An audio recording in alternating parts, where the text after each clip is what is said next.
ओम शांति।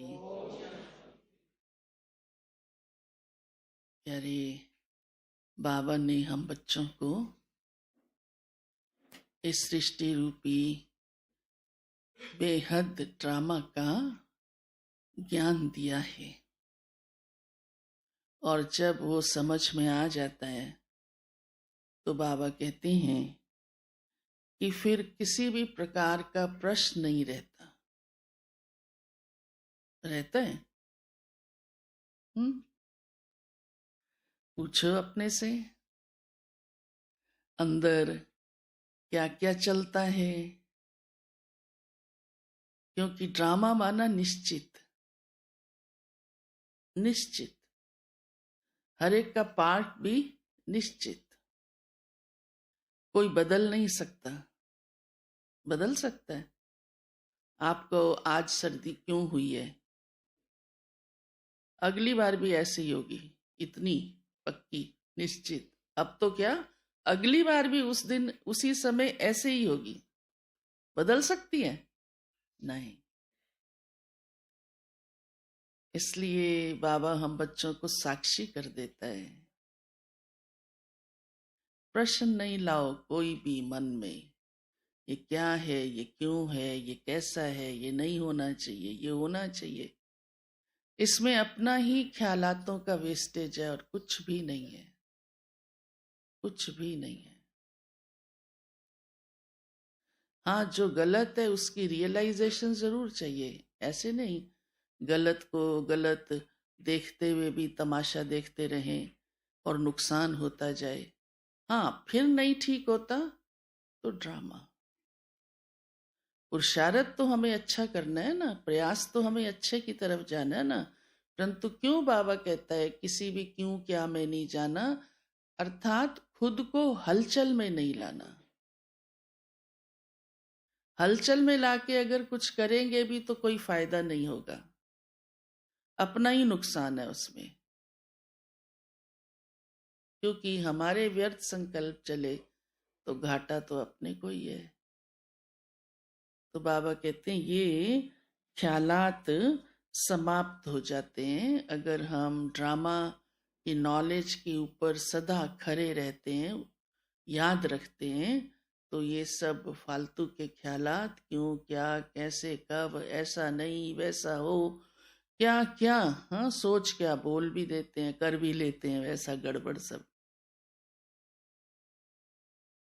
फिर बाबा कहते हैं अभी बाबा के बन गए हो तो ऐसा कोई कर्म नहीं करो जो बाद में पश्चाताप हो। होगा तो जरूर ना, ना हो ये कैसे हो सकता है।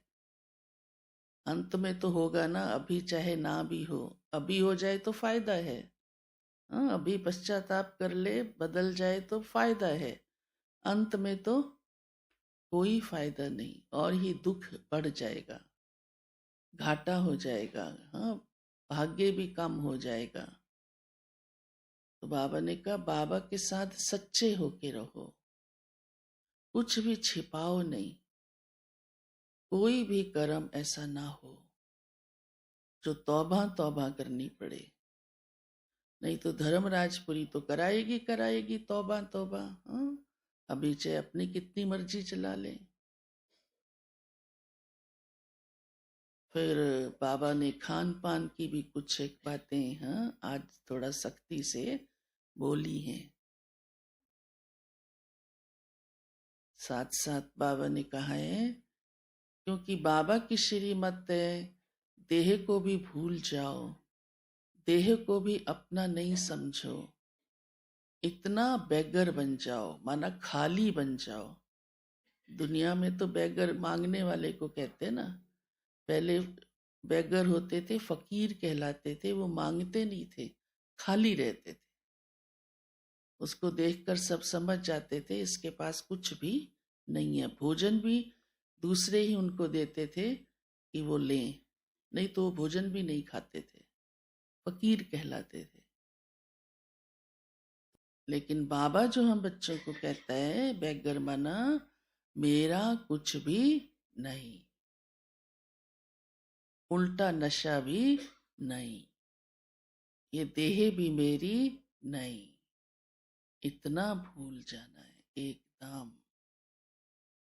और अपना पाई पाई, हाँ, जो है भी उसे अपना नहीं समझना है, उसे सफल करना है। ब्रह्मा बाप को फॉलो करना है।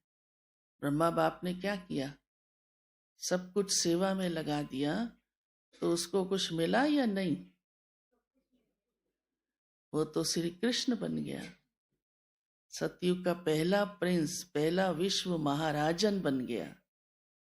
ऐसे ही थोड़ा बन गया, इतना बड़ा त्याग किया ना उसने।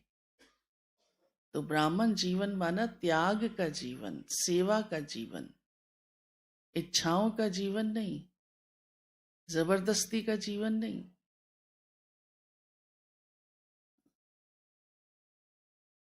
तो बाबा कहते सेवा का जीवन है, त्याग का जीवन है। हाँ, मांग मांग कर इकट्ठा करने का जीवन नहीं।